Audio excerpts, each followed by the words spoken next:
Hey, good morning, everybody. It's John, your favorite managing broker once again, coming at you today with the top 6 things with regard to compliance that I see virtually every single day.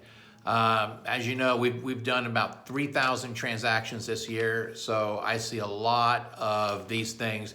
And I just wanted to come with you today, and I wanted to tell you what these are, because if we can really work on these right here, then compliance is going to start going a lot smoother, a lot faster. We don't have to do so many rechecks and so forth. So we'll go over these top 6 things, kind of like a David Letterman list, I guess. And if you can work with me on these and really pay attention to these few issues, man, we'll just be flying through compliance. So the first one, the checkbox for the method of the delivery of earnest money. A lot of you miss this, and so it's just a real thing. It's on the 2021 forms, it even has cash, and I think ACH now. So there's a number of ways you can check it, but you only need to check one. I saw one come through the other day with 3 different methods checked, and of course you can only send it one way. So if you'll make sure one of those boxes is checked, that would be a big deal. The other one is the checkbox for the agency type. How are you representing your client? Customer, client, transaction, coordinator. How are you representing your client? In what capacity? Make sure that is checked in, because that's really important, because if there's an issue down the road, they're going to say, hey, how are you representing your client? You need to be able to prove, were you in a client relationship? Were you in a customer relationship? Were you in no type of relationship? Were you just acting as a transaction agent? So that's really, really important too. There's a lot of check boxes here and a lot of fill in the boxes. These are the things that are missed the most. Number 3, on the seller's property disclosure up at the top, so often I see, for whatever reason, the offer date is missing. And I know, obviously, when you do a listing and a seller's property disclosure, there's not going to be an exhibit letter, there's not going to be an offer date, and there's not going to be a buyer's signature at the bottom.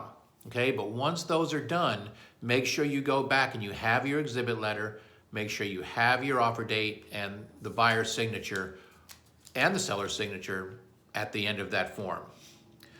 So that's a big one too. The boxes at the bottom of these forms, the binding agreement date, the acceptance date, the receipt of a copy of the agreement date, those are all really, really important. Obviously, the binding agreement date is what everything is based off of in your contract. So that's super, super important. The acceptance date. When did the other side accept your contract? That's also important to know.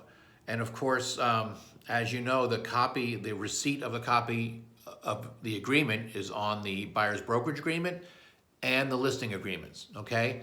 Well, it's state law that your client has to get a copy of that agreement. And if you have that filled in, that's giving a notice to, if we get audited or whatever, yes, he got a copy or she got a copy of that agreement.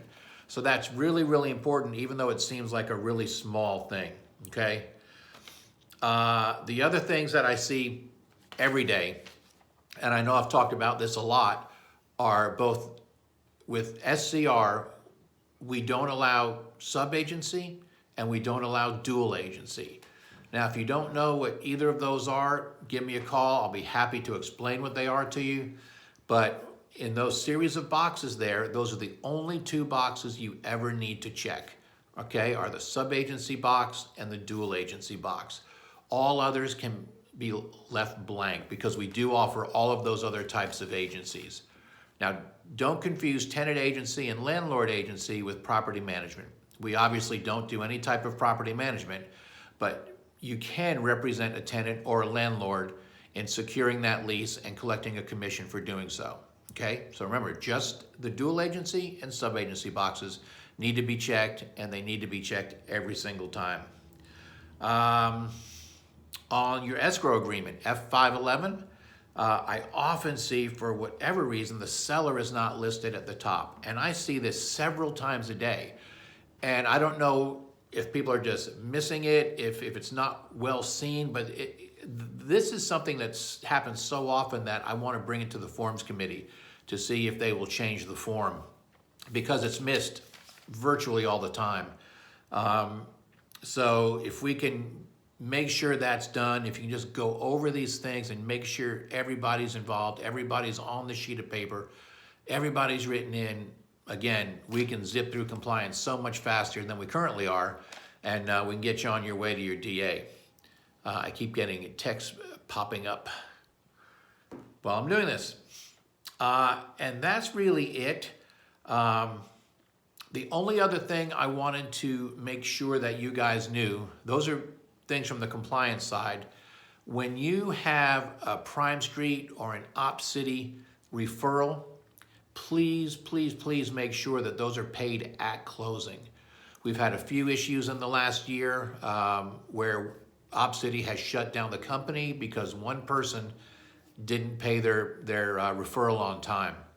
It's just so much easier if you put it on the DA and have it taken out of closing. That way there's never an issue and there's never a problem, okay? Hey, listen guys, I hope you have a great day. I hope this all makes sense to you. Refer back to it if you need to. If you have any further questions about this, feel free to give me a call. And I look forward to seeing you guys really soon. I know James is down in Fayette today for the Fayette County Board meeting.